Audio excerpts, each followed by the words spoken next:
कृष्णा कृष्ण कृष्ण हरे हरे हरे राम राम राम हरे हरे हरे कृष्णा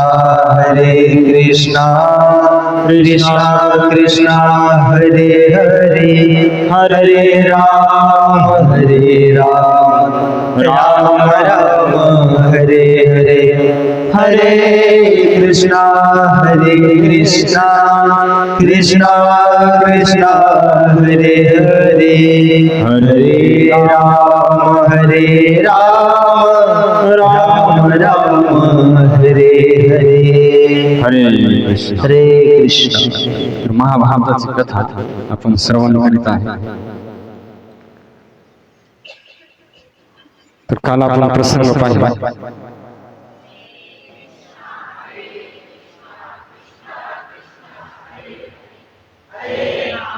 हरे राम राम राम हरे. तर काल आपण प्रसंग पाहिला की पांडव एकचक्र गावात जाऊ लागले कोणीकडे पांचाल देशात. आणि त्यांना एका जणांनी सांगितलं की तिथं द्रौपदीचं काय आहे स्वयंवर आहे. तर स्वयंवरासाठी हे जाऊ लागले. तर रात्री प्रवास करता करता काय झालं की वाटेमध्ये त्यांना एक जण भेटला. कोण होता तो? अंगारपर्ण नावाचा गंधर्व. तर आपली पत्नी जी आहे त्या पत्नी संग तो जलक्रीडा करू लागला. आणि त्यावेळेस जलक्रीडा करू लागला तर अर्जुन आणि बाकीचे पांडव तिथून जाऊ लागले. तर त्याला फार राग आला की काही इथून चाललेत. आता ते बिचारे चाललेत त्यांचे ते, पण काही कारण नसताना त्याला राग आला की का चालले त्या रस्त्याहून. कारण आम्ही आनंदामध्ये मग्न आहे. तर त्यांनी काय केलं, लगेच आवाहन केलं कोणाला? अर्जुनाला. आणि अर्जुन मला वाटलं की काय कारण नसताना उगीच युद्ध. पण म्हणजे ठीक आहे, आता क्षत्रियाचा धर्म आहे की जर कोणी युद्ध करायला त्याला आव्हान दिलं तर लगेच युद्ध करावं लागतं. लक्षात येणे. तर मग अर्जुनानं पण त्यांच्या संग युद्ध केलं. आणि आता अर्जुन एवढा शक्तिशाली, तर अर्जुनाने काय केलं की त्या गंधर्वाचा रथच तोडून टाकला, जाळूनच टाकला डायरेक्ट आग्नेयास्त्राने पूर्ण. रथ जाळून टाकला आणि त्याला मारण्यासाठी बाण काढला. तर त्यावेळेस त्यांची जी पत्नी होती, लक्षात येणे, कुंभिनी नावाची, तर तिनं अर्जुनाला प्रार्थना केली, हात जोडे म्हणले, माफ करा म्हणले माझ्या पतीला. लक्षात येणे. त्यांच्याकडून काय झाली, चूक झाली म्हणून. तर तिची विनंती ऐकून मग अर्जुनाने काय केलं, सोडून दिलं. पण आता ज्यावेळेस सोडून दिलं त्याच्यानंतर प्रसंग काय झाला पहा, की अर्जुनानं विचारलं कोणाला, त्या गंधर्वाला, की हो अचानक तुम्ही आक्रमण केलं, नंतर पराजित पण झाले, असं कसं काय? म्हणजे आक्रमण बी केलं तुम्हीच आणि पराजित कोण झालं, तर असं कसं काय झालं? तर त्यावेळेस तो गंधर्व काय म्हणते माहिती आहे का, अंगारपर्ण नावाचा गंधर्व. नंतर त्यांनी स्वतःचं नाव चित्ररथ ठेवलं, की ज्याचा रथ काय झाला म्हणजे जळून गेला याच्यामध्ये. तर म्हणले खरं सांगायचं म्हणजे पहिली गोष्ट, मी माझ्या पत्नीसोबत होतो आणि पत्नीसमोर अपमान कोणाला सहन होत नाही. लक्षात आहे. आणि सर्वात महत्त्वाची गोष्ट म्हणजे मला हारण्याचं एकमेव कारण की तुमच्यामध्ये ब्रह्मचर्य निवास आहे. लक्षात आहे. तुम्ही ब्रह्मचर्याचं काय केलेलं आहे, पालन केलेलं आहे. आणि मी पत्नी संग आहे, माझं ब्रह्मचर्याचं काय नाही, पालन नाही. हे एकमेव कारण आहे माझ्या पराजित होण्याचं. लक्षात आहे. तर त्याच्यामुळं हे आपण लक्षात घेतलं पाहिजे. तर ब्रह्मचर्य जे आहे हा फार महत्त्वाचा अंग आहे. शास्त्रामध्ये 4 आश्रम आहेत. तर पहिला आश्रम कोणता आहे, ब्रह्मचर्य आश्रम. लक्षात आहे. तर पहिले गुरुकुलमध्ये काय करायचे, 25 वर्षापर्यंत टाकायचे. 8 वर्षाचा मुलगा झाला की 25 वर्षापर्यंत गुरुकुलमध्ये, आईवडिलाचं काही घेणं देणं नाही. राजाचा असो कोणाचा पण असो, सर्वांना त्या गुरुकुलमध्ये टाकायचे. आणि 25 वर्षापर्यंत रामायण, महाभारत, गीता, भागवत, वेद, शास्त्र, उपनिषद या सर्वाचा तो अध्ययन करायचा गुरुच्या मुखातून. तर त्याचा प्रभाव असा व्हायचा की एकदम चारित्र्यवान व्यक्ती जन्मायचा तो. आणि नंतर एखादा जर विरक्त राहायचा असेल तर तो ब्रह्मचारी राहायचा, नाही तर मग तो गृहस्थ आश्रम स्वीकार करायचा. लक्षात येईल. पण 25 वर्षापर्यंत पूर्ण ब्रह्मचर्याचं पालन केल्यामुळं तो गृहस्थ बनला तरी एकदम सद्गृहस्थ बनायचा, आणि विरक्त बनला तरी नैष्ठिक ब्रह्मचारी बनायचा. तर दोन्हीकडे बी तो दिव्य राहायचा. लक्षात येणे. पण आता कलियुगाचा प्रभाव झाल्यामुळं काय झालंय की या आश्रमाचं कोणी पालनच करणं. लक्षात येणे. आता 25 वर्षापर्यंत ब्रह्मचर्य आश्रम पालन करायला सांगते शास्त्र, आणि जर पालन नाही केलं तर काय होणार, मग शरीरामध्ये अलग अलग प्रकारचे रोग होणार. आपण पाहिलो की जुने माणसं एकदम तंदुरुस्त आहे. बरेच लोक म्हणतात बा जुने कसं काय एवढे टणक लोक आहेत. त्याचं कारण एकच आहे, त्यांनी ब्रह्मचर्याचं पालन केलं. लक्षात येईल. पूर्वीच्या लोकांना विचारा तुम्ही, पत्नीला केव्हा भेटू द्यायची. लक्षात येईल. तर त्याच्यामुळं ते लोक जबर आहेत. आजकाल लग्नाच्या अगोदरच सर्व हे होऊन चालले. त्याचा परिणाम आपण पाहिलो की दवाखान्याला चालत वाढत चालले, दिवसेंदिवस औषधं वाढायलेत. एकमेव कारण हेच आहे. आणि इथं पहा स्पष्ट म्हणले की जेवढं ज्याचं वीर्य नाश होईल तेवढा तो जास्त रोगी बनणार, तेवढा जास्त कमजोर बनणार तो व्यक्ती. लक्षात येईल. तर त्याचा परिणाम आपण पाहतो की जसा अभिमन्यूचा मृत्यू झाला, आता पुढे तो प्रसंग येईल. एक आचार्य सांगतात का मेला अभिमन्यू, काय कारण होतं. भीष्म पितामह तर पूर्ण त्या बाणावर पडून बी ते काही त्यांना झालं नाही, आणि अभिमन्यू का मेला. तर अभिमन्यू मरण्यामागे एक कारण हे पण होतं. तर ज्यावेळेस अभिमन्यू युद्धाला गेला त्याच्या आणल्या दिवशी त्यांनी उत्तरेला गर्भाधान केलं होतं. लक्षात आहे. त्याच्यामुळं तो भीष्म पितामहासारखा मृत्यू, इच्छा मृत्यू त्याला जमलं नाही. लक्षात आहे.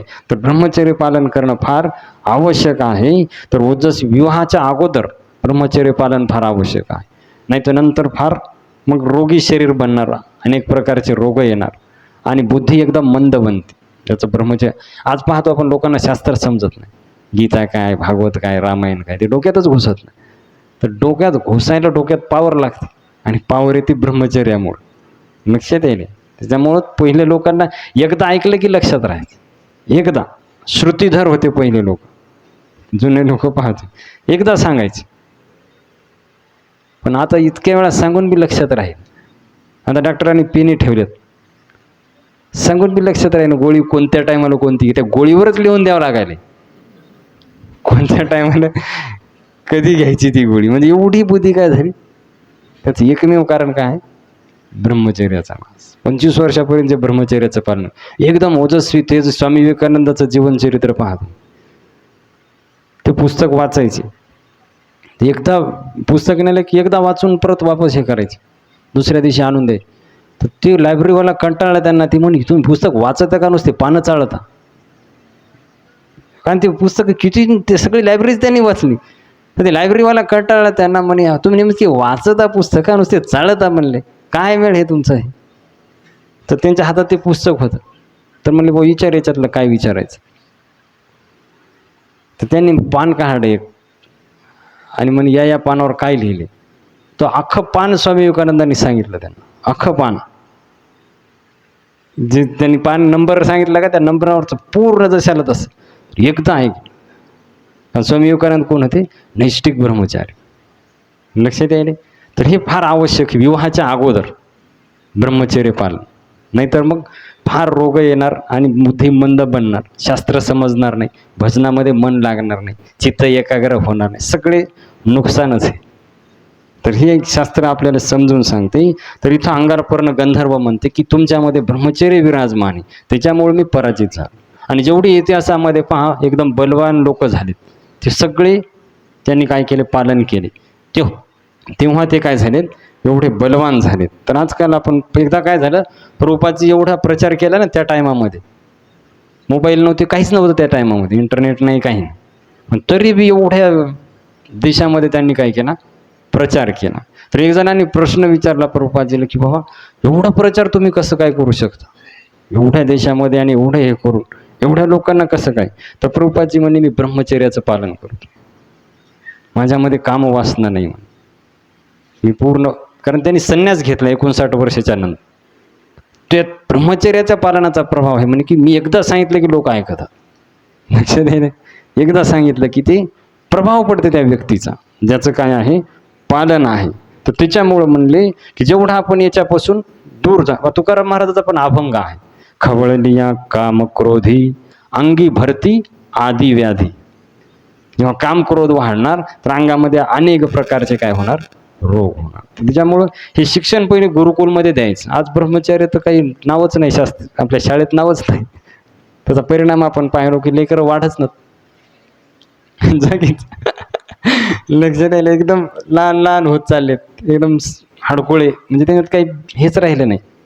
आता पहिल्यापेक्षा किती सुविधा जास्त आहेत, मग लेकरं किती हुशार बनाय पाहिजे, पण उलट व्हायला परिणाम त्याचा. त्याचं कारण हे आहे, तर गुरुकुल सिस्टीम पहिले अलग होती, पूर्ण शास्त्राच्या नियमानुसार पालन करायचे. ते त्याचा प्रभाव होता की सर्व लोक एकदम तेजस्वी, बलवान, वीर्यवान आणि प्रत्येक ज्या क्षेत्रामध्ये ते जातील तर एकदम चांगलं कार्य करायचे. आज आपण पाहिलो की सगळ्या गोष्टी आहेत पण शरीर एकदम रोगी होत चालले. हेच कारण आहे, दोन गोष्टी कारण आहेत पहा शरीर रोगी होण्यात. एक आहे व्यसन आणि दुसरं आहे ब्रह्मचर्याचा नाश.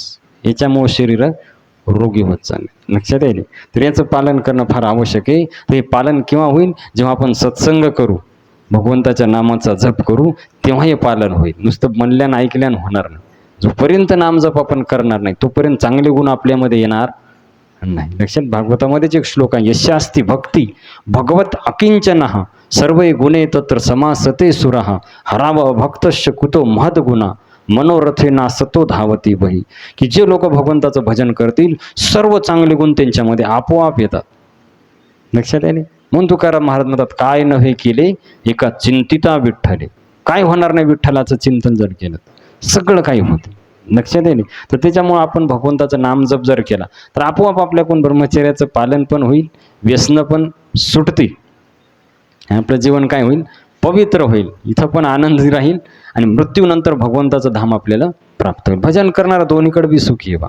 इथं बी तो आनंदात राहतो आणि मृत्यूनंतर भगवंताची प्राप्ती त्याला होते. त्याने वैकुंठ भुवनी खरे केले आणि इथं पण आनंदाचे डोही आनंद तरंग. तर त्याच्यामुळं प्रत्येकाने हरिनामाचा आश्रय घ्यायला पाहिजे. कलियुग केवल नाम आधारा, कलियुगी उद्धार हरीच्या नामे. हरे कृष्णा कृष्ण कृष्णा हरे हरे, हरे राम राम राम हरे हरे. तर अशा प्रकारे मग काय झालं की तिथून हे पांडव पुढे गेले आणि पुढे गेल्याच्या नंतर प्रवास करत करत द्रुपद राजाच्या राज्यामध्ये पोहोचले, पांचाल नगरामध्ये. तर द्रुपद राजाच्या तिथं गेल्याच्या नंतर पांडवांनी काय केलं, कुंती महाराणीने एका कुंभाराच्या घरी ठेवलं. म्हणजे तू इथं थांब, आम्ही स्वयंवरामध्ये जाऊन येतो 5 जण. आणि तिथं स्त्रियाचं काय काम आहे, स्वयंवरामध्ये यांचं काय काम नाही. तर हे गेले तिथं जिथं हा स्वयंवर होतं द्रौपदीचं. तर त्या स्वयंवराकडे जाऊ लागले. तर आता यांनी काय केलं होतं, पूर्ण आपलं रूप बदलल्यामुळं कोणाला ओळखूचे नाही पांडव आहेत. पूर्ण ब्राह्मणाचं रूप घेतलं त्यांनी, कपडे ब्राह्मणाचे घातले, पूर्ण ते हातामध्ये कमंडल, ते कोणाला काहीच ओळखू नाही हे क्षत्रिय आहेत का ब्राह्मण आहेत. तर पांडव गेले तिथं राजवाड्यामध्ये आणि जिथं ब्राह्मण लोक बसतात तिथं जाऊन बसले. कारण अलग अलग क्षत्रियासाठी अलग खुर्च्या, ब्राह्मणासाठी अलग. तर जिथं ब्राह्मण बसतात तिथं जाऊन बसले. आणि इकडं द्रुपद राजानं आपल्या मुलीची, द्रौपदीच्या याची विवाहाची स्वयंवराची तयारी एकदम जोरामध्ये केली होती. सगळी नगरी सजवली होती, पांचाल नगरी सगळी. पण द्रुपद राजाला पांडव कुठंच दिसणार. अरे त्याला काय माहिती हे असं रूप बदलून आलेले, त्याला काही माहीत नाही. तर तो वाट पाहू लागला अर्जुन कधी येते. आणि त्याची इच्छा होती आपल्या मुलीचा विवाह कोणासंग हो, अर्जुनासंग हो. अर्जुनाची वाट पाहू लागला द्रुपद राजा, पण अर्जुन काही दिसेना. तर त्याच्यानंतर फार त्याला हे वाटू लागलं. आणि मग दृष्टधुम्नाने काय केलं, हा भाऊ द्रौपदीचा, तर दृष्टधुम्नाने विवाहाची हे सुरू केली, पूर्ण तयारी आहे स्वयंवराची. आता द्रौपदीला पत्नी म्हणून प्राप्त करण्यासाठी, आता एवढी सुंदर होती ती द्रौपदी, अग्नीतून डायरेक्ट प्रगट झाली. एवढी सुंदर होती तर अलग अलग दिशाहून राजा आले होते विवाह ते स्वयंवरासाठी. द्रौपदी आपल्याला काय हो, प्राप्त हो. तर त्याच्यानंतर द्रौपदीने काय केलं, 16 शृंगार केले आणि विवाह मंडपामध्ये आली, वरमाळा हातामध्ये घेऊन. स्वयंवर आता चालू होणार ना, वरमाळा हातामध्ये घेऊन.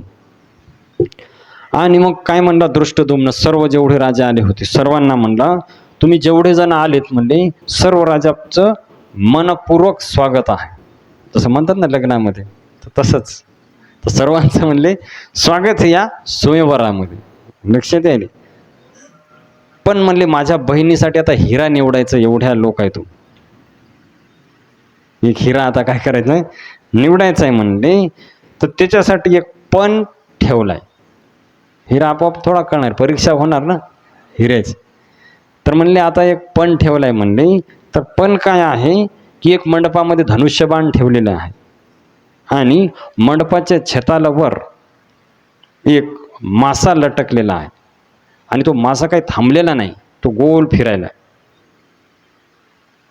आणि त्या फिरत्या माशाच्या डोळ्याला बाण मारायचं, पण डायरेक्ट माशाकडे पाहून मारायचं नाही. खाली पाणी ठेवले, त्या पाण्यामध्ये पाहून त्या माशाच्या डोळ्याला बाण मारायचा आणि मासा फिरणार आहे. हे पण जेव्हा ऐकलं तर सगळे शांत झाले, जेवढ्या उल्हासात जे आले होते. काही म्हणले उगेच आलो अपमानाला धन. अरे विचार करा, डायरेक्ट माशाचा डोळा पण मारता येत नाही बाण, फिरणारा मासा आणि ते बी पाण्यात पाहून मारायचं खाली. एवढा अवघड पण का ठेवला? कारण द्रुपद राजाला माहित होतं हे फक्त अर्जुनच करू शकते, बाकी कोणी करू शकत नाही. कारण माहिती आहे, आपण कसा त्या दिवशी ऐकलं, द्रोणाचार्याने पक्षाचा डोळा मारायला सांगितलं होतं. कोणाला? अर्जुनाला. मारला का नाही? तर तसंच. तर इथं काय झालं की सगळे शांत, कोणीच कोणाला बोलू ना. आता वाटलं कोणाचा नंबर लागते, उठायला बी तयार होईना कोणी. धनुष्य अपमानाला धनका आला, शांत. एवढं अवघड पण ज्यावेळेस ऐकलं तर सगळी ज्यावेळेस शांत, कोणीच उठना ना. आणि वाटलं आता हे उठल ते उठल, एकमेकाकडे पाहिलेत फक्त. तर वाटलं उठणाऱ्याचा अपमान नक्की आहे, कार उठून आपला अपमान करून घे. सगळे बसूनच राहिले. मग द्रुपद राजाला राग आला. तर द्रुपद राजा काय म्हणते, अरे एवढे लोक जमा झालेत म्हणे, एक पण वीर नाही का याच्यामध्ये? सगळे भितरेच लोक आलेत का इथं? एक पण वीर नाही एवढ्या लोकांमध्ये म्हणले. तर असं म्हणल्यावर कर्णाला राग आला. कर्ण पण आला होता, दुर्योधन आला होता, सगळेजण आले होते तिथं. लक्षात यायले. भगवान श्रीकृष्ण पण आले होते, बलरामजी आले होते, सगळेजण तिथं आले. आता कर्णाला ते सहन झाला नाही अपमान, क्षत्रिय आहे ना, अपमान सहन झाला नाही. कर्ण लगेच धनुष्यबाण उचलण्यासाठी आला. तर द्रौपदीच्या हातामध्ये माळ होती. तर द्रौपदीने पाहिलं कर्ण आलाय. तर द्रौपदी काय म्हणली की ह्या कर्णासंग मला विवाह करायचा नाही, हा क्षत्रिय नाही म्हणे, हा सूतपुत्र आहे, याच्यासंग मी विवाह करणार. आता किती अपमान वाटलास.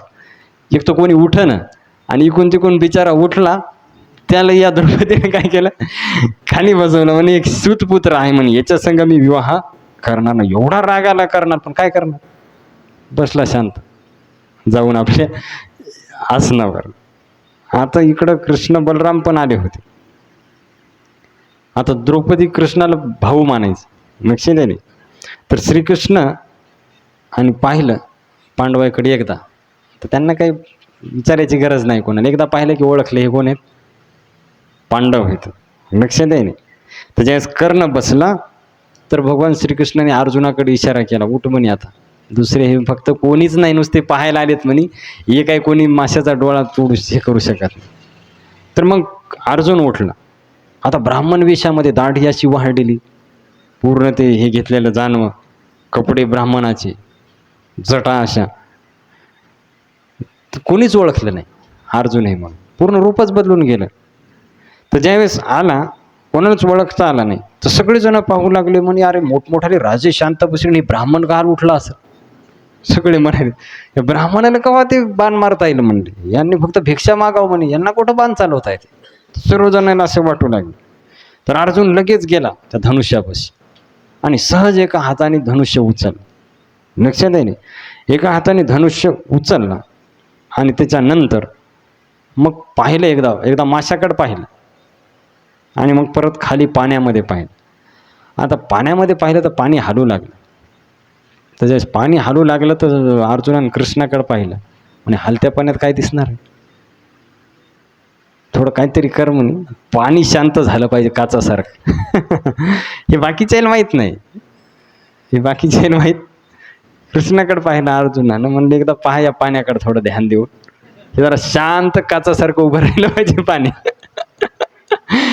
आता भगवंत काय, मया ध्यक्षेन प्रकृती सुयते सचराचर. नुसतं पाहिलं तर सृष्टी चालू होते. पाणी कोणती मोठी गोष्ट आहे. तर भगवान श्रीकृष्णाने एकदा पाण्याकडे पाहिलं. पाणी एकदम काचेसारखं स्थिर. ठिकाणाला माहीत नाही काय लीला झाली, लक्ष नाही. आणि मग स्पष्ट मासा दिसू लागला, माशाचा डोळा पण दिसू लागला. तर अर्जुनाने एकदा माशाकडे पाहिलं. आता फार म्हणजे तेजस्वी आणि एकदम शूरवीर होता अर्जुन, आणि एकदम धनुर्विद्येमध्ये निष्णात. तर त्याला ती स्पीड पाहिली माशाची किती. त्या स्पीडनुसार त्याने विचार केला, बाण ज्यावेळेस मारणार तर त्या टायमात तो मासा त्या बाणापाशी यायला पाहिजे. पूर्ण विचार करून मग काय केलं, अर्जुनाने बाण मारला. आणि जसा बाण मारला बरोबर माशाच्या डोळ्याला जाऊन लागला. माशाच्या डोळ्याला बाण लागल्यावर सर्व एकदम आनंदानं हे झाले. एकाच बाणामध्ये, दुसऱ्याला मारायचे काम पडलं नाही. एकाच बाणामध्ये माशाला ज्यावेळेस बाण लागला तर द्रौपदी माळ घेऊन तयारच होती. लगेच श्रीकृष्णाने खुणवलं, ये म्हणे लवकर. आणि माळ घेऊन आली आणि अर्जुनाच्या गळ्यामध्ये माळ घातली. आता अर्जुनाच्या गळ्यात ज्यावेळेस माळ घातली, बाकीचे भडकलेले लोक तिथं बसलेले म्हणले, एक तर अपमान तर झाला, द्रौपदी नाही काहीच नाही म्हणे, या ब्राह्मणाला प्राप्त झाली. तर म्हणे आता यार वापस जाऊ द्यावर की आपण. आता म्हणे तशी नाही भेटली तर आता युद्ध करून घ्यायची. त्या लोकांना एवढं कळलं ना की जो माशाचा डोळा फोडू शकते, तर हे फोडणं काय अवघड आहे का हे लोक, हे त्यांनी विचार केला नाही, लक्ष नाही. तर सगळे उठले युद्धासाठी. म्हणे बाण मारला मग काय झालं, आता काय झालं तुम्ही मारावर उठून नुसते पाहिले बसून, लक्ष द्या नाही. तर त्यावेळेस मग दुर्योधन म्हणे, ह्याच्या बाण मारल्यानं काय झाले, हे ब्राह्मण आहे म्हणे. कर्ण म्हणे बरोबर आहे. आता हे मित्र जुळले सगळे, लक्ष द्या नाही. तर त्याच्या मग द्रुपद राजालाच हाणू म्हणे अगोदर, ह्याचा एवढा अवघड पण काय ठेवलं. तर सगळं तिथं ते बंद झालं. आता ते विवाहाचं तिथं युद्ध चालू, हे त्याला मारायलंय, ते याला मारायलंय. तर भीमानं विचार केला, अरे हे असं कवरक चालणार. तर अर्जुनाला म्हणे, तू द्रौपदीला घेऊन थोडा मागा जाय, मी पाहतो म्हणे याच्याकडे. तर भीमानं काय केले, तिथलेच खंबेच उचलायला सुरुवात केली त्या महालाची. या म्हणे आता कोण कोण येते, तर जे येईल ते बाबा म्हणे, ब्राह्मण हे का कोण आहे, राक्षस आहे, त्यांना काय माहिती कोण आहे. आणि ओळख कोणाला हे होईना गेली ना, पूर्ण त्याने रूप बदललं होतं. आणि त्याच्यानंतर मग अर्जुनानं बाण चालवायला सुरुवात केली. तर ज्यावेळेस बाण चालवले तर सगळे घाबरले. म्हणे आता काय खरं नाही, पळा म्हणे, ज्याला जीव वाचवायचा ते, नाही तर कोणी वाचणार नाही. सगळे तिथून पळून गेले. आणि इकडं पाहिलं द्रौपद राजा फार खुश झाले. आणि सर्वजण मग द्रौपदीला जिंकली ना, आता द्रौपदीला घेऊन तर कुंभाराच्या घरी जिथं कुंती महाराणी थांबली होती तिथं गेले. आणि तिथं गेल्याच्या नंतर आता हे 5 जण घेऊन गेले द्रौपदीला. तर द्रौपद राजाला कळलं नेमका लग्न कोणा संग झाले, 5 झालेत म्हणे एका संगत. तर त्यांना काही वेळ लागला. तर ज्यावेळेस पुढे गेले तर त्यांना कळलं की ते कुंभाराच्या घरात गेले, तिथं काही काम हे काय माहीत. तर तिथं गेल्याच्या नंतर मग विचारलं द्रौपद राजाने, भाऊ तुम्ही 5 जण कसे संग चालले, लग्न नेमकं माझ्या पोरीचं कोणाबरोबर झालं. तर ते म्हणे, भाऊ या अर्जुनानं बाण मारलाय त्याच्याबरोबरच झाले. हा म्हणे ठीक आहे, त्याला काही माहीत नाही ना काय आहे. तर तिथं गेले. आणि गेल्याच्या नंतर मग द्रौपदीला घेऊन गेले. आणि रोज हे काय करायचे, भिक्षा मागायचे गावामध्ये आणि सांगायचे आईला आम्ही भिक्षा आणली. तर कोणती महाराणीची सवय होती, सर्वजण वाटून घ्या. आता भिक्षा आणल्याच्या नंतर म्हणायची वाटून घ्या. आता हे ज्यावेळेस घेऊन गेले, आता याला वाटलं थोडी मजा करावं आईची. तर म्हणे, आई आम्ही फार आज सुंदर भिक्षा आणली. म्हणे 5 जण वाटून घ्या. आता 5 जण वाटून घ्या, आता हे अवघड झालं ना, डायरेक्ट वाटून घ्या, आता आईचा शब्द. तर त्याच्यानंतर मग कुंती महाराणी म्हणली की 5 जण वाटून घ्या. तर त्यावेळेस मग कुंती महाराणी बाहेर, सगळे स्तब्ध झाले 5 जण. असं कसं. कुंती महाराणी बाहेर आली. तर बाहेर येऊन पाहिलं तर द्रौपदी. तर म्हणे ही काची भिक्षा आहे, ही भिक्षा थोडी आहे म्हणले, ही तर पत्नी आहे म्हणे.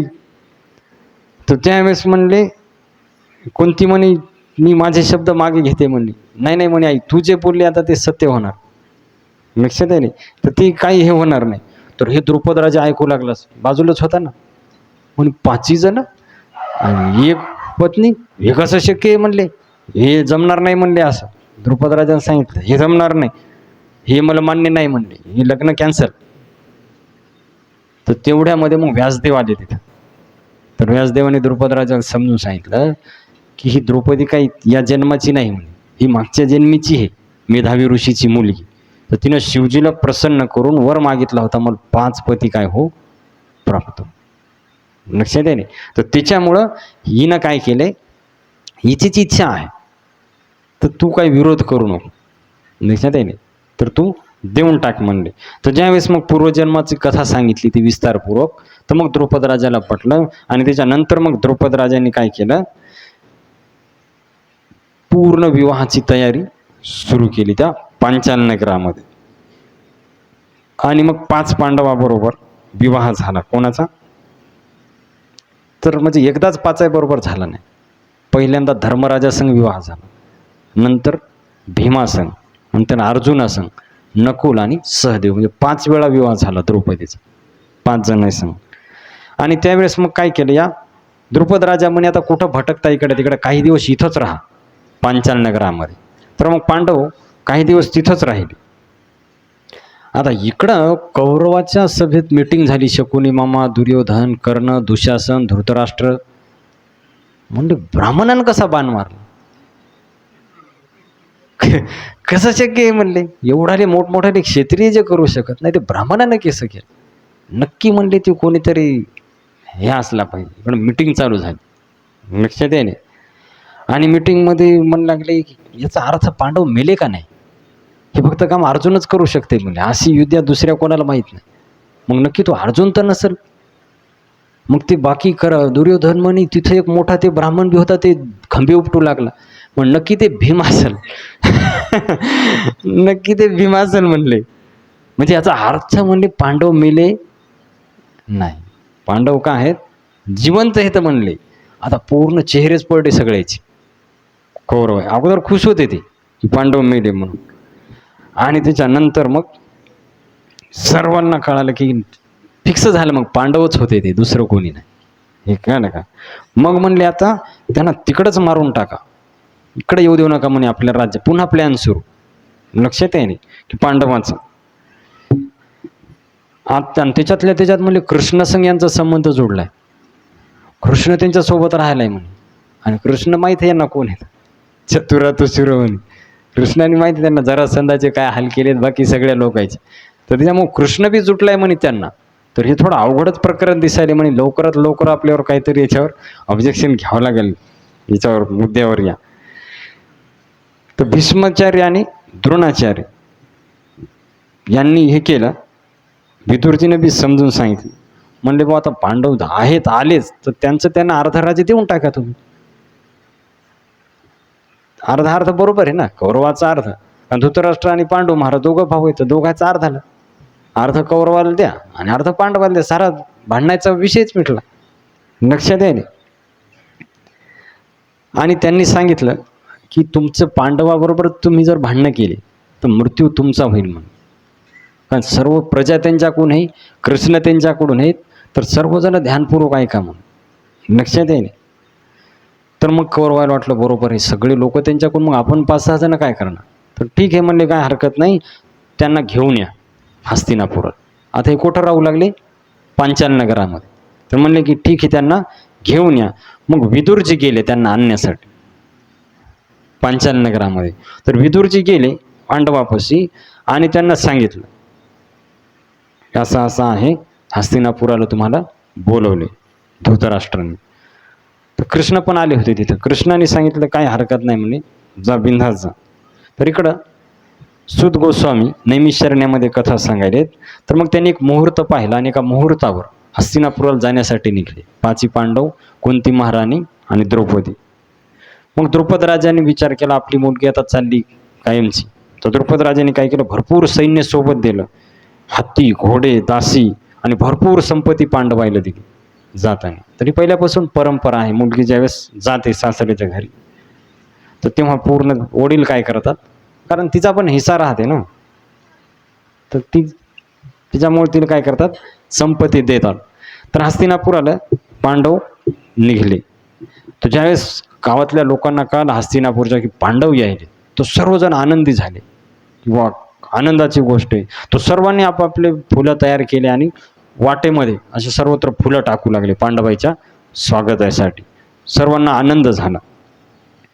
आणि इकडं मग आले पांडव हस्तिनापुरामध्ये. तर हस्तिनापुरामध्ये आल्याच्या नंतर धृतराष्ट्राने काय केलं की पांडवाला एकांतामध्ये बोलवलं. 5 जण आहेत. तर म्हणे मला फार महत्त्वाचं तुम्हाला एक गोष्ट सांगायची म्हणली. तर धृतराष्ट्राने बोलवलं. तर हे गेले, आता वडील समजायचे ना धृतराष्ट्राला.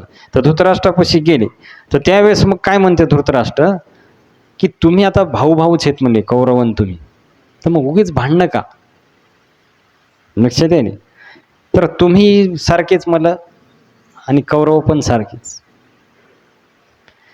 तर माझी अशी इच्छा आहे की दोघं बी सुखा समाधानानं राहा, भांडणं करू नका. तर धर्मराजाला पटू लागले ते विचार, पण त्यांना माहीत नव्हते हे कपटानं बोलायला धृतराष्ट्र आतून त्याचा विचार दुसराच होता, वरून वरून बोलायला. लक्षात आहे नाही. तर म्हणले की मग माझी इच्छा आहे की असे भांडणं केल्यापेक्षा तुम्ही काय करा, इंद्रप्रस्थाला जा आणि तिथं राज्य करा. कौरव हस्तिनापुराला राज्य करतील, दोघाले भेटल. एकदम गोड बोलून धृतराष्ट्रानं काय केलं, आता धर्मराज बिचारे शांत, म्हणजे ठीक आहे जशी तुमची इच्छा. आता इंद्रप्रस्थ म्हणजे काय होतं माहिती आहे का, फक्त वाळवंट. तिथं माणूस बी नाही, झाडंही नाही, शेती नाही, काहीच नाही, पूर्ण जंगली एरिया, काहीच नाही तिथं. आता यांना वाटलं एवढ्या यानं प्रेमानं म्हणाले, तर मग यांनी स्वीकार केला. ठीक आहे म्हणणे, काय हरकत नाही, आपल्या काकाची इच्छा आहे, घ्याव. तर यांनी घेतलं. मग धृतराष्ट्रानं अभिषेक केला. कोणाचा? युधिष्ठिर महाराजाचा. कुठं? इंद्रप्रस्थ. याला का हो, इंद्रप्रस्थचा राजा कोण? तिथं एकही माणूस नाही, एकही घर नाही. लक्षात नाही. तिथला राजा केलं. कोणाला? म्हणजे पडीत जमीन, जिथं काहीच काम नाही, ती जमीन दिली कोणाला? पांडवायला. आणि राजा केलं कोणी? धृतराष्ट्राने, युधिष्ठिर महाराजा. आणि पाठवून दिलं, म्हणले आता सर्वजण तुम्ही जा. आता इथं हस्तिनापुराच्या लोकांना फार वाईट वाटलं. त्यांना वाटलं पांडव इथंच राहायसाठी आले का. मग धृतराष्ट्राने कपट करून त्यांना काढून दिलं. कुठं? इंद्रप्रस्थ. लक्षात आहे. तर इंद्रप्रस्थाला गेले. तर ज्यावेळेस इंद्रप्रस्थ नगरीमध्ये गेले, त्यांनी पाहिलं की तिथं डोंगर, झाडं, झुडपण, वाळवंट, माणूस नाही, काहीच नाही जवळपास. तर भीम म्हणणे आम्हाला काय वनवासाला पुन्हा पाठवले काय? नेमकं चालू म्हणे वनवास, म्हणून काय पुन्हा वनवासातच पाठवलं काय? इथं तर काहीच दिसत म्हणे. राज्य नेमकं काय, दगडावर झाडावर राज्य करायचं काय? राजा बनवले म्हणले आम्हाला, इथं काय आहे? काहीच नाही म्हणले. तर मग सर्वजण श्रीकृष्णाचं स्मरण करू लागले. ही विशेषता आहे पांडवांची. ते रडत नाही बसले. लक्षात आहे. ते श्रीकृष्णाचं स्मरण त्यांनी सुरू केलं. भगवंताला पुकारू लागले. लक्षात आहे. कुठे गुंतलासी द्वारकेच्या राया. तर भगवंताला प्रार्थना करू लागले. म्हणले प्रभू कुठं पाठवले म्हणे तुम्ही आम्हाला? आता इथं भजनच करायचं काम दिसत आहे म्हणे. दुसरं तर राज्य काही प्रजेचं तर काही विषयच नाही. तर मग ज्यावेळेस श्रीकृष्णाचं स्मरण केलं, तर भगवंत मागे पुढे उभा राहे सांभाळीत, आली आगात निवाऱ्या. जेव्हा भक्त स्मरण करतात तर भगवंत नक्की तिथं हजर होतात. तर ज्यावेळेस पांडवांनी स्मरण केलं तर लगेच भगवान श्रीकृष्ण आले. तर भगवान श्रीकृष्णाला प्रणाम केला सर्वांनी. तर म्हणले प्रभू हे काय तुम्ही दिलं म्हणे आम्हाला? तर म्हणे तुम्ही चिंता करू नका, हस्तिनापुरापेक्षा चांगलं राज्य होईल, पण थोडी वाट पाहावं लागेल. तर म्हणे हे नाव कोणाचं? याला इंद्रप्रस्थ, इंद्रदेवाचं नाव आहे म्हणे. तर भगवान श्रीकृष्णाने इंद्रदेवाला म्हणे या खाली तुमचं काम आहे, आता तुमच्या नावानं म्हणे हे अशी हे नाव तुमचं आहे म्हणे, कंपनीला प्रोडक्ट कसं आहे? सगळं वाळवंट म्हणले. लोक काय म्हणतील, इंद्रदेवाच्या नावाचं असं गाव, पहा म्हणे या गावाकडे जरा. तर इंद्रदेव वाटलं बरोबर आहे, आपलं नाव खराब होईल. तर इंद्रदेवाला मग विश्वकर्माला बोलवलं. विश्वकर्मा म्हणजे देवाचा इंजिनियर. सगळे घरं कोण बांधते स्वर्गामध्ये? स्वर्गामध्ये बी सगळे, डॉक्टर बी आहे, मिस्त्री बी आहे.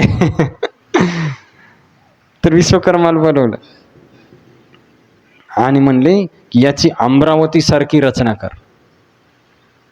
स्वर्ग जसा आहे तशी स्वर्गाची कॉपी तयार झाली पाहिजे इंद्रप्रस्थ, जशाल तसं. लक्षात आहे. आणि असं म्हणल्याबरोबर लगेच, आता विश्वकर्मांना काय टाईम लागत आहे का? आणि भगवान श्रीकृष्ण ज्यावेळेस असं म्हणलं तर लगेच इंद्राने एकदम सुंदर नगरी तयार केली विश्वकर्मानं काही वेळातच. लक्षात आहे. आणि एकदम राजवाडे तयार झाले, मोठमोठाले घर, मोठमोठाले रस्ते, आणि एकदम सुंदर नगरी तयार झाली. लक्षात आहे. आणि सुखानं राज्य करू लागले कोण? युधिष्ठिर महाराज. आता लोकांना ज्यावेळेस कळालं की तिकडं मोठाले घरं आहेत, सगळ्या गोष्टी सुविधा आहेत, तर लोक भेटाय जाऊ लागले कोणाला? धर्मराजाला. आणि जे भेटाय गेले ते वापस हस्तिनापुराला कोणीच येईना. तिकडंच राहू लागले त्या इंद्रप्रस्थ. लक्षात आहे. तर इंद्रप्रस्थालाच राहू लागले. आणि आता तिकडं संख्या वाढू लागली हळूहळू, इकडे कमी कमी व्हायली. आता धृतराष्ट्रानं विचार केला, नेमकं मी केलं कासाठी एवढं कारस्थान? तर त्याचं उलटं व्हायले काम. कारण आता युधिष्ठिर महाराजचा स्वभाव एवढा चांगला, पुन्हा घरं एवढे चांगले, तर लोक तिकडंच जास्त आकर्षित होऊ लागले. लक्षात येईल. आणि भगवान श्रीकृष्णाने सांगितलं, आता माझं काम झालं म्हणे, मी जातो. आणि जेव्हा केव्हा संकट तुम्हाला पडल, माझं स्मरण करा, मी लगेच हजर हो. म्हणून ज्ञानेश्वर महाराज म्हणतात, ज्ञानदेव म्हणे व्यासाची या खुणा, द्वारकेचा राणा पांडवा. नेहमी जेव्हा केव्हा गरज पडल, लगेच भगवान श्रीकृष्ण हजर व्हायचे. लक्षात आहे. तर याचं कारण लक्षात घ्या तुम्ही, हे उगं नाही. कारण एवढा त्रास होऊन बी ते श्रीकृष्णाला विसरणं, किती संकट यायले पांडवावर, तुम्ही विचार करा थोडं. राजे हे ते, पण किती वनवास आहे यांना, किती त्रास आहे, पण एवढ्या संकट आहे. म्हणजे तुकाराम महाराज म्हणतात, पाहते पांडव अखंड वनवासी, परी त्या देवासी आठविते. म्हणून कृष्ण यायले, ते स्मरण करत राहिले. लक्षात आहे. तर पांडवाचं असं वैभव पाहून नारद मुनीला फार आनंद झाला. तर नारदजीला वाटलं एकदा पांडवाची भेट घेऊन यावं. लक्षात आहे. तर नारदजी नारायण नारायण करत करत इंद्रप्रस्थाला आले आणि पांडवांची भेट घेतली. तर म्हणले, माझी अशी इच्छा आहे की तुमचं असंच ऐश्वर वाढत जाव आणि कधी याच्यामध्ये फूट पडून. तर भीमनी बा फूट कशाला पडेल? तर म्हणजे कसं असते, भांडणं झाल्यावर काही होऊ शकते. आता हस्तिनापुरात तुम्ही नव्हते का? म्हणे काय झालं, झाली फुटाफूट. तर तसं म्हणले, तुम्ही एकजुटीनं राहा 5 जण, तेव्हा हे राज्य टिकून राहील. तर म्हणे आम्ही राहतो म्हणे. तर त्यासाठी मी तुम्हाला कसा सांगतो. लक्षात आहे. तर म्हणले, कारण गैरसमजुतीनं भांडणं होतात म्हणे, एकमेकाचं मन हे झाले थोडेफार की भांडणं होतात. तर पूर्वी म्हणले सुंद आणि उपसुंद नावाचे 2 भाऊ होते, दोघं राक्षस. लक्षात येईल. तर एकाने ब्रह्मदेवाची उपासना केली, एकानं शिवजीची केली, आणि दोघांनी बी वरदान प्राप्त केले. काय म्हणून वरदान मागितलं की आमच्यासारखं सामर्थ्यशाली कोणीच नसा. लक्षात येईल. आणि आमचा कधी मृत्यू होऊ नये.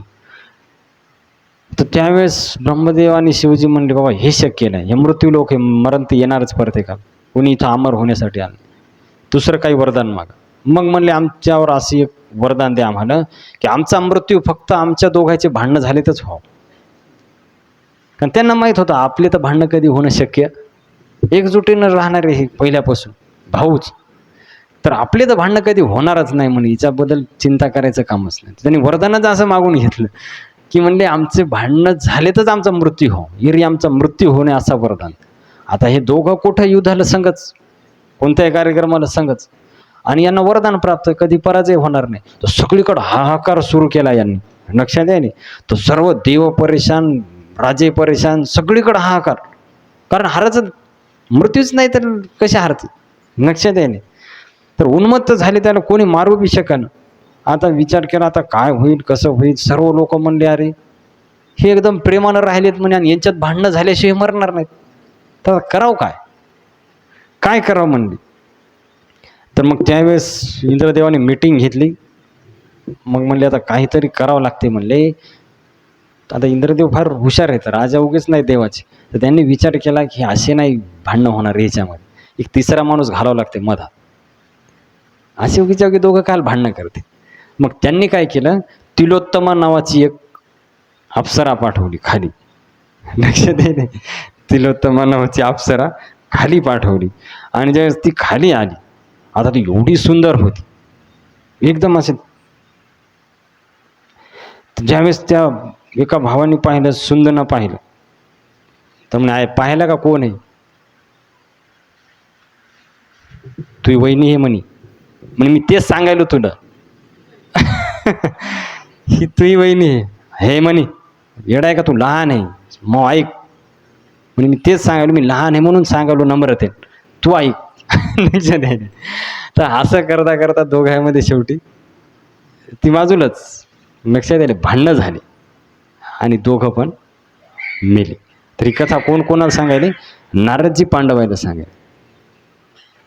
कारण मग तुमच्या 5 जणात एकच आहे, हे लक्षात घ्या. त्या दोघाहीत होती, तुमच्या 5 जण आहेत, तर तुमच्यात बी भांडणं होऊ शकतात, असं समजू नका. भांडणं होणार नाहीत. मग म्हणजे आम्ही काय करावं? तर म्हणे तुम्ही वाटून घ्या दिवस. नारदजी फार हुशार आहे. तर वाटून घ्या म्हणले दिवस तुम्ही. तर म्हणजे कसे दिवस वाटून घ्यावं? तर नारदजीने सांगितलं तुम्ही काय करा, 2 महिने 12 दिवस एक एक ठरवा. असं 2 महिने 12 दिवस याच्याकडे, 2 महिने 12 दिवस याच्याकडे.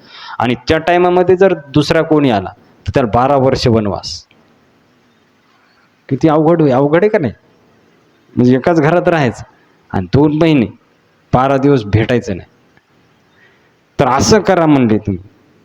आणि जो यावर नियमाचा भंग करीन तर 12 वर्ष तीर्थयात्रा करावं लागेल, असा नियम तुम्ही बनवा. तर ज्यावेळेस असं ठरलं तर ठीक आहे म्हणले, काय हरकत नाही. असा नारदजीने उपदेश केला. पांडवायला पण तो पटला, म्हणे बरोबर आहे. आणि तिथं मग नारदजी तिथून निघून गेले. तर एक दिवस काय झालं की धर्मराज आणि द्रौपदी एकांतामध्ये होते. तर त्या टायमामध्ये रात्र होती आणि एक ब्राह्मण अर्जुनाकडे आला धावत. तर अर्जुनाकडे धावत आला आणि म्हणलं की अरे माझ्या गाई कोणतरी पळून नेल्या तर म्हणले, आणि मला काय करायचंय की ते कसं रक्षण करावं आता गाईचं. गाई गेल्या म्हणे माझ्या, तर आता जायचं कसं, काय करावं? तर अर्जुनाला प्रश्न पडला की आता गाईचं तर रक्षण करणं फार आवश्यक आहे, नाही तो गाईचा वध करणार तो व्यक्ती. तर काय करावं? धनुष्यबाण ते आत ठेवलेले घरात, आत महालामध्ये, आणि तिथं धर्मराज आणि द्रौपदी. आता जावं का कसं करावं? कारण नियम आहे 12 वर्ष वनवास. तर यांनी विचार केला अर्जुनानं, ठीक आहे वनवास मला एकट्यालाच होईल, पण गाई तर वाचतील म्हणली. तर त्यानंतर मग काय केलं, अर्जुन गेला आतमध्ये आणि लगेच धनुष्यबाण घेऊन आला आणि जे नेऊ लागला त्यांना मारला आणि त्या गाई वापस आणून दिल्या त्या ब्राह्मणाला. पण धनुष्यबाण आणताना तिथं धर्मराज आणि द्रौपदी एकांतामध्ये दिसले. कोणाला? अर्जुनाला. तर नियम काय झाला? भंग झाला. तर त्याच्यामुळं अर्जुनाने ठरवलं की नारदजीने जे सांगितले त्या नियमाचं आपल्याला पालन करावं लागेल. तर अर्जुनाने सांगितलं आता मी 12 वर्ष तीर्थयात्रेला जा. तर बाकी म्हणे भाऊ काही फरक पडत नाही म्हणे, मॅच नियम तोडल्यावर मग कसं होईल? तर म्हणे काय हरकत नाही, मी 12 वर्ष तीर्थयात्रेला चाललो. फार वाईट वाटलं सर्वांना, पण नियम ते नियम सर्वांसाठी लागू केला ना. तर मग अर्जुन एकटाच तीर्थयात्रेला निघाला.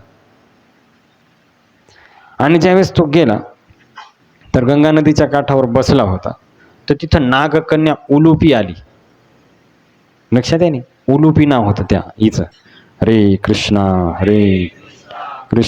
कृष्णा हरे हरे, हरे राम राम राम हरे हरे. तर उलुपी आली. तर उलुपी आल्याच्या नंतर त्यात अर्जुनाचं एवढं सुंदर रूप पाहून ती आकर्षित झाली अर्जुनाकडं. तर तिनं मागणी केली अर्जुनाला की माझ्या संग तुम्ही काय करा, विवाह करा. आणि क्षत्रियाचा नियम आहे पहा, युद्धासाठी आणि विवाह जे हे करतात विवाह पण त्याला करावं लागते. तर त्याच्यानंतर मग ठीक आहे म्हणले, काही हरकत नाही. तर विवाह केला उलुपी संग. लक्षात आहे ना. तर इरावान नावाचा पुत्र झाला उलुपीद्वारे अर्जुनाला. त्याच्यानंतर अर्जुन पुढं गेला आणि पुढे गेल्याच्या नंतर एक वर्ष राहिले फक्त सोबत उलुपीच्या. नंतर पुढे गेले अर्जुन. पुढे गेला अर्जुन आणि पुढे गेल्याच्या नंतर चित्रवाहन नावाचा एक राजा होता. त्याची मुलगी होती चित्रांगदा नावाची राजकुमारी. तर एवढी सुंदर होती ती दिसायला. तर अर्जुनाने ज्यावेळेस पाहिलं तर अर्जुन आकर्षित झाले ते चित्रांगदाकडं पाहून.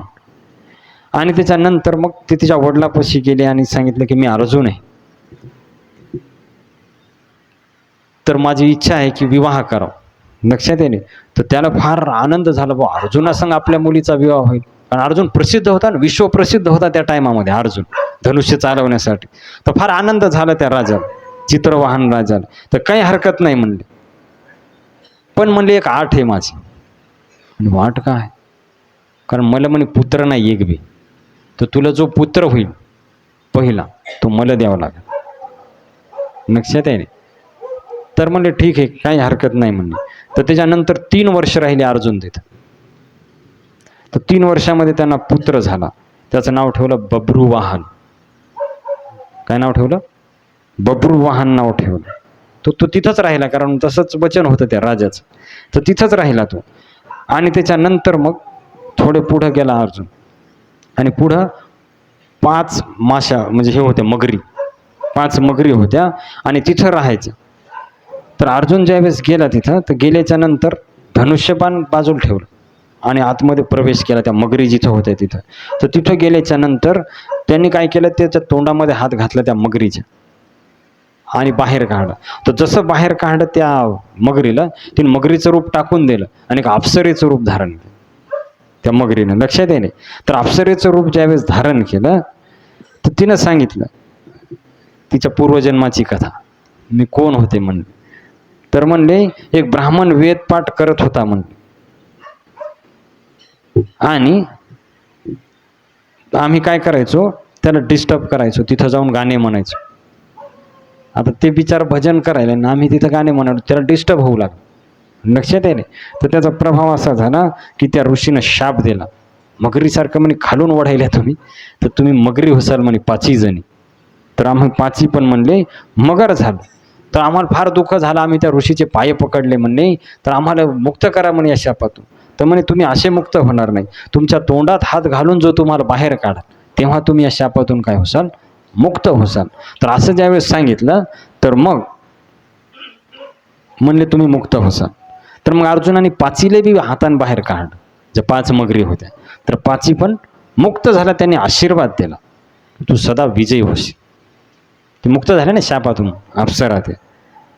आता काही वेळाच्या नंतर मग अर्जुनाला आता 12 वर्ष राहिलं ना, तर चित्रांगदाची आठवण आली.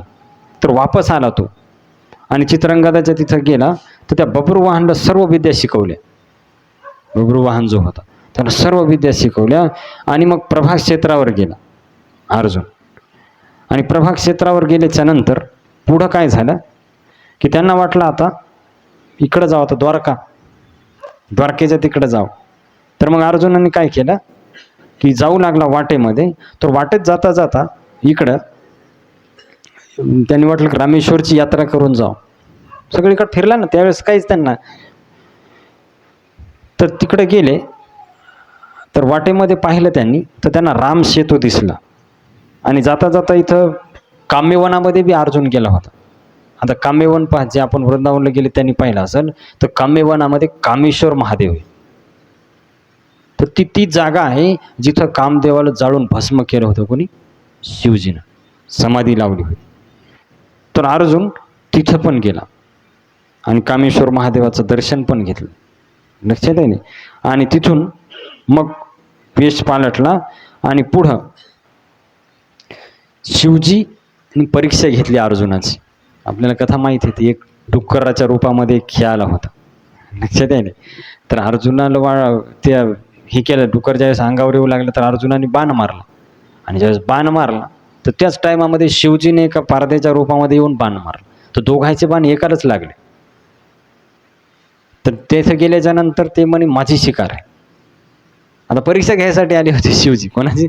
अर्जुनाच. आणि हे म्हणते माझे. अरे म्हणे माझा अगोदर लागले, पाय म्हणे दोघांचे सोबतच लागले. तर मग म्हणे युद्ध, म्हणे जे जिंकल ते हे करेल. युद्ध करायला सुरुवात केलं अर्जुनानं. कोणासंग? शिवजी संग. आता शिवजी पुढं कोण टिकणार आहे? पण शिवजीला आनंद घ्यायचा होता युद्धाचा. बराच वेळ युद्ध करले, पण आता शिवजी थोडे धारणार आहेत. अर्जुनाचे सगळे शस्त्र विफल जाऊ लागले. तर अर्जुनाने विचार केला हे साधारण व्यक्ती नाही. लक्षात आहे. तर त्यांनी विचार केला, तिथं कामेश्वर महादेव होते. तर म्हणे शिवजीची पूजा करून मगच याला हे करू. शिवजीची पूजा करूनच मारू म्हणे आले, असं मरणार नाही. तर शिवजीची पूजा करू लागले. आणि ज्यावेळेस ते बेलाचे पानं तिथं अर्पण करू लागले, तर ते पारदेच्या पायावर पडू लागले. तर त्यावेळेस अर्जुनाला कळलं, अरे हे पारधी नाही, हे कोणी साक्षात शिवजी. त्यांनी चरण पकडले. तर शिवजी म्हणे मी फार प्रसन्न झालो म्हणले यावर. तर प्रसन्न होऊन शिवजीने त्याला पाशुपतास्त्र दिलं, एकदम तेजस्वी अस्त्र. त्याच्यापुढं कोणतंच अस्त्र काम करत नाही. पाशुपतास्त्र शिवजीकडून प्राप्त झालं. तर फार आनंद झाला अर्जुनाला. शिवजीची कृपा काय झाली, प्राप्त झाली. आणि त्याच्यानंतर मग पुढं काय झाले की रामसेतू ज्यावेळेस पाहिला अर्जुनाने, पुढे गेला रामेश्वरला, रामसेतू पाहिला. तर रामसेतू पाहिल्याच्या नंतर अर्जुनाला वाटलं अरे काय म्हणे श्रीरामाने एवढे काहाला मेहनत केली, एवढे दगड आणा, हे करा, मांडा तिथं, पूल बांधा. मी जर असतो म्हणे त्या टायमामध्ये रामाच्या काळात, तर मी बाणाचाच सेतू तयार केला असता. लक्षात आहे. काय करत होते म्हणे, एवढे परेशानी, एवढे वानर जमा, एवढे दगड, हे मी एकट्यानंच बाणाचा सेतू तयार केला असता म्हणे. डायरेक्ट सगळेजण लंकेला गेले असते, एवढं परेशान व्हायचं काम नसतं. आता हे शब्द ज्यावेळेस तिथं हनुमानजी जवळच होते, रामेश्वरचं दर्शन करायला आले होते. तर हनुमानजीनं ऐकलं म्हणे, अरे कोण आलाय म्हणे, रामामध्ये दोष पाहायलाय. कोण आलाय म्हणे, कुठला माणूस कुठून आलाय, रामामध्ये दोष पाहिलाय म्हणे. हा कोण, हे गेले त्याच्यापाशी. तर त्यावेळेस हनुमानजीने एकदम साध्या मथाऱ्या वानराचं रूप धारण केलं होतं. तर म्हणे, बो तू काय म्हणायला, कोण हे? तर म्हणे, मी तेच म्हणायलो की वानेरायला काही कामं नव्हते का, इतके दगड एकत्रित करून पुलं बांधायची काय गरज होती? माझ्यासारखा एखादा नव्हता काय वानर सेनेमध्ये, की नुसता बाणाने सेतू मारून सहज गेले असते म्हणे वानर पलीकडे. तर त्यावेळेस हनुमानजीला राग आला. लक्षात आहे. तर हनुमानजी काय म्हणले की अरे, तर ते राम नामामुळं दगड तरले म्हणे. लक्षात आहे. आणि दुसरी गोष्ट म्हणे की वानर एवढे बलशाली होते की ते बाणाच्या काड्यावर टिकले नसते, पाण्या मोडून गेले असते. मग अर्जुन म्हणे, काय इतकं कसं शक्य आहे म्हणे, बाणावर वानराचं वजच काय राहते म्हणे, सहज जाऊ शकतात म्हणे पलीकडे. तर त्यावेळेस म्हणे, मी मथारा असलो तरी बी म्हणे तू बाण सेतू मी मोडून दाखवतो. हनुमानजी म्हणाले कोणाला? अर्जुनाला. तर अर्जुनाला वाटलं हे मथाऱ्याच्यानं काय होणार आहे, एक बाण हलणार बी नाही तर मोडायचं फार दूर राहिलं. तर अर्जुन आता एवढं, आता विचार करा, अर्जुन पण काय लहान धनुर्धर नव्हता. विचार करा, बाणाचा सेतू समुद्रावर बांधायचा आहे. थोडा विचार करा तुम्ही, किती धनुर्धर असेल एकदम. तर त्यावेळेस मग अर्जुन आणि त्या दोघांमध्ये हे झालं. तर हनुमान म्हणला, जर बाणाचा सेतू तो मोडवला तर मी अग्नीमध्ये प्रवेश करेन. अर्जुन, कारण त्याने एवढा विश्वास होता आणि अभिमान होता स्वतः. आणि भगवंताला एक हे अभिमान सहन होत नाही कोणाचाही असो. मग अभिमान तिळभरी जरी होय अभिमान, मेरू तो समान भार देवा. मेरू पर्वत किती मोठा आहे, थोडा जर अभिमान झाला तर भगवंताला ते सहन होत नाही. तर त्यांनी पाहिलं की अर्जुनाला अभिमान झाला. कळलं का? श्रीकृष्णाने पाहिलं अभिमान झाला. तर त्यावेळेस मग काय केलं की अर्जुनानं तयार केला सेतू. आणि सेतू ज्यावेळेस तयार केला तर हजारो बाण, एक बाण थोडंच लागणार आहे समुद्रावर पूल बांधायला, हजारो बाण असे एकालेक लागले. आणि सहज असा जसा रस्ता तयार होते, रस्ता तयार झाला समुद्रावर जाण्यासाठी. आता हनुमानजीनं पाहिलं की सेतू तयार झाला. म्हणजे झाला का सगळं, आणखीन काय लावायचं तर लाव म्हणे.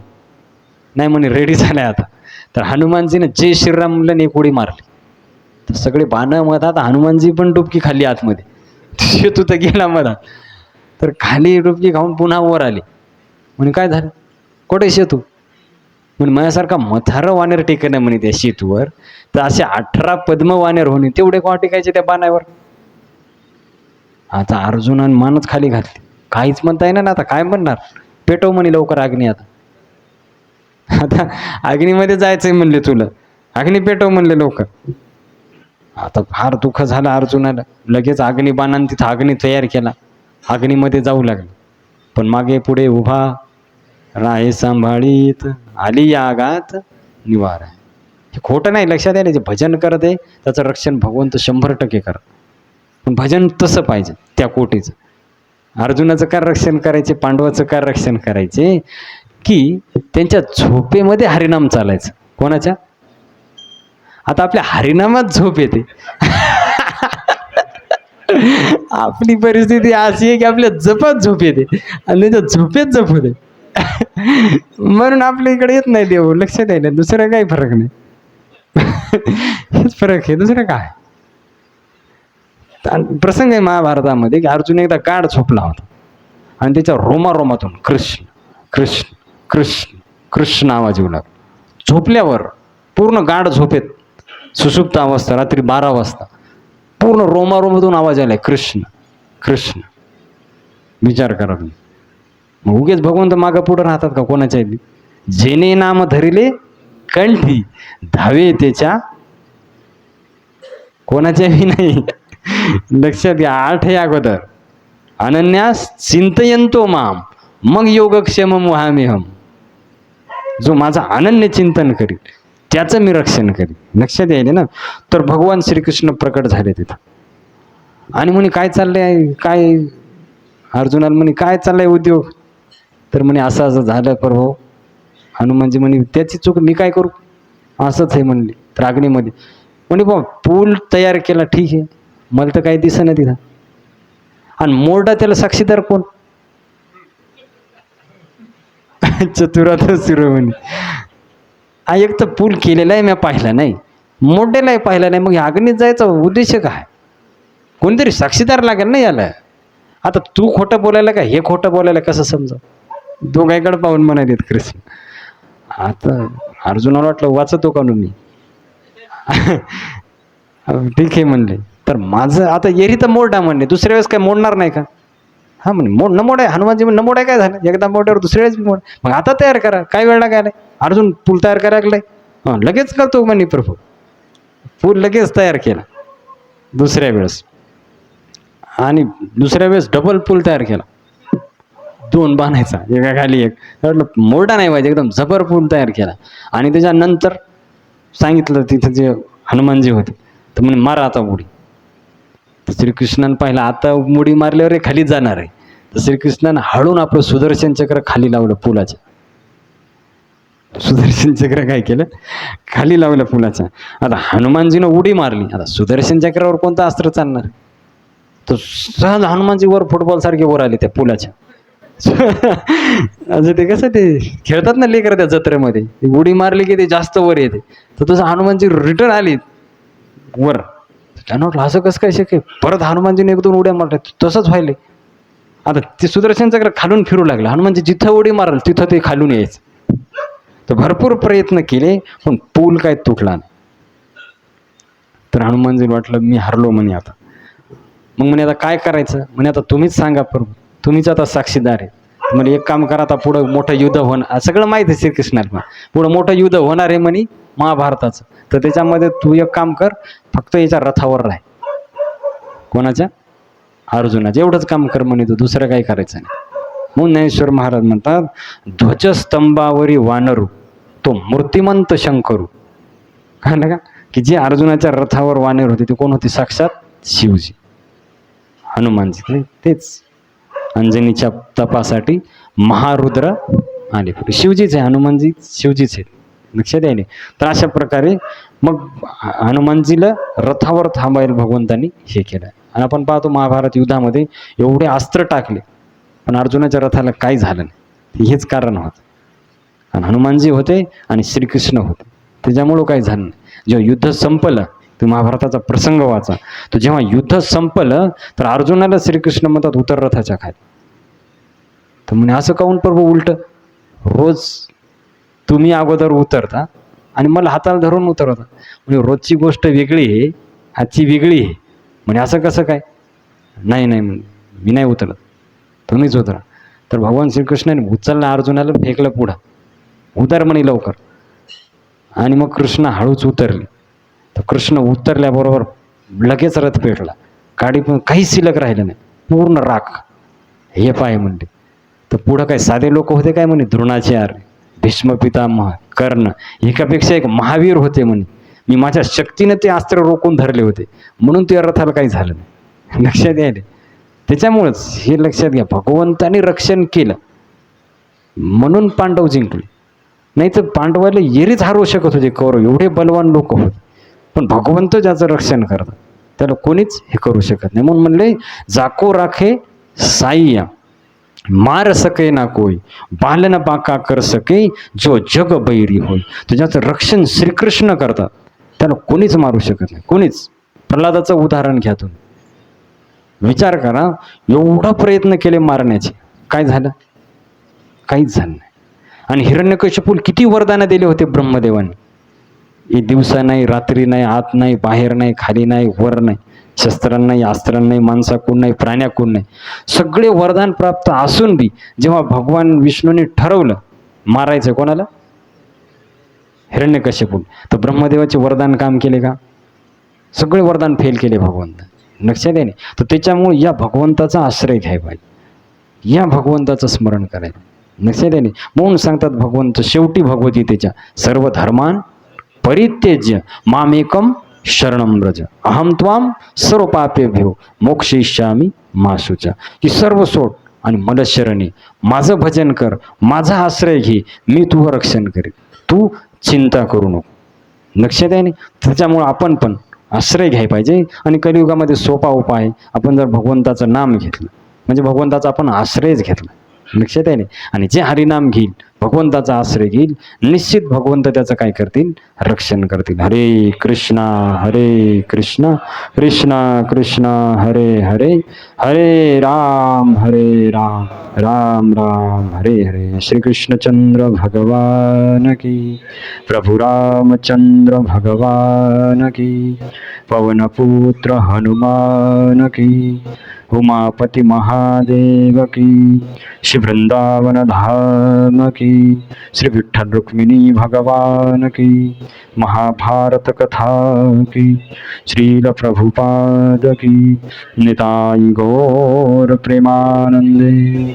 जय जय श्री राधे श्याम, जय जय श्री राधे श्याम, जय जय श्री राधे श्याम.